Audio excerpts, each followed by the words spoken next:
আসসালামু আলাইকুম। আজকের আয়োজনে তৈরি করে দেখাবো সুজির পিঠা। এটাকে সুজির বিস্কুট কিংবা সুজির স্ন্যাক্সও বলা যায়। খেতে ভীষণ মজার। আশা করি আপনাদেরও ভালো লাগবে। চলুন তাহলে দেখে নিই সুজির স্ন্যাক্স রেসিপির প্রস্তুত প্রণালী। এর জন্য প্রথমেই একটা মিক্সিং বোলের মধ্যে আমি নিয়ে নিচ্ছি একটা ডিম।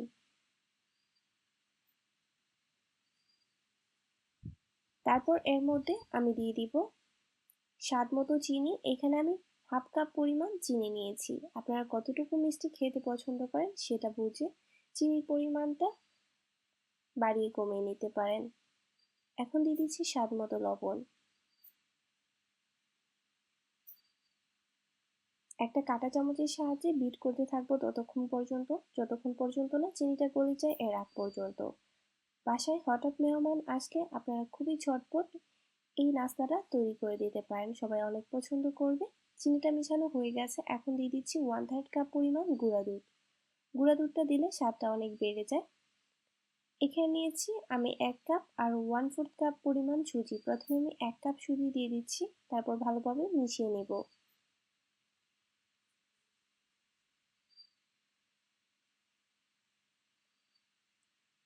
বাকি যে 1/4 কাপ পরিমাণ সুজিটা ছিল সেটাও আমি দিয়ে দিচ্ছি। এখন আবার আমি ভালোভাবে মিশিয়ে নিব।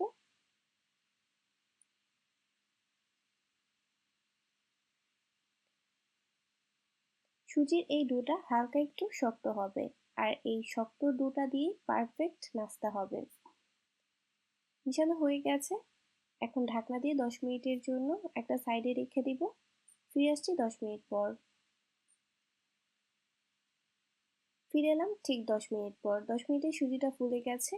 এখন হাতের মধ্যে সামান্য তেল ভালোভাবে লাগিয়ে দিব। তেলটা লাগিয়ে নিলে শেপটা দিতে খুবই সহজ হয়, হাতের মধ্যে লেগে যায় না। আমি এটাকে গোল আলুর চপের যে শেপটা ঠিক ওইরকম ভাবে একটা শেপ দেব। আপনারা এখানে আপনাদের পছন্দ মতো এরকম গোল কিংবা চাইলে আপনারা লম্বা শেপও দিতে পারেন। ঠিক এরকম ভাবে আমি সবগুলো বানিয়ে নিয়েছি। এখন এগুলোকে আমি ভেজে নেব। এর জন্য প্যানের মধ্যে আমি পর্যাপ্ত পরিমাণে রান্নার তেল নিয়ে নিচ্ছি। তেলটাকে মিডিয়াম হিটে গরম করে নিতে হবে। তেলটা যখন গরম হয়ে যাবে তখন একটা একটা করে আমি দিয়ে দিব। আর অবশ্যই মনে রাখবেন চুলার আঁচটা মাঝারি আঁচে থাকবে, এর থেকে কম থাকলে এটা খুলে যাবে, আর যদি বেশি হয় তাহলে পুড়ে যাবে। যখন একটা সাইড এরকম ব্রাউন হয়ে যাবে তারপর এগুলোকে আমি এইভাবে কাঁটা চামচের সাহায্যে উল্টিয়ে দিব। দুই পাশ থেকে লালচে গোল্ডেন করে ভেজে নেব।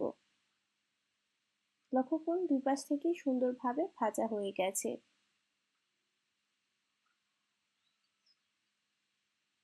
এগুলো ভাজতে আমার 10 মিনিট সময় লেগেছে। এখন এগুলোকে উঠিয়ে নিব। একইভাবে আমি সবগুলো ভেজে নিয়েছি। আশা করি আমার আজকের এই সুজির স্ন্যাক্স রেসিপিটি আপনাদের ভালো লেগেছে। ভালো লাগে বাসায় তৈরি করবেন। আজকের মতো এখানে বিদায় নিচ্ছি। সবাই অনেক ভালো থাকবেন, সুস্থ এবং সুন্দর থাকবেন। আর আমার জন্য দোয়া করবেন। আল্লাহ হাফেজ।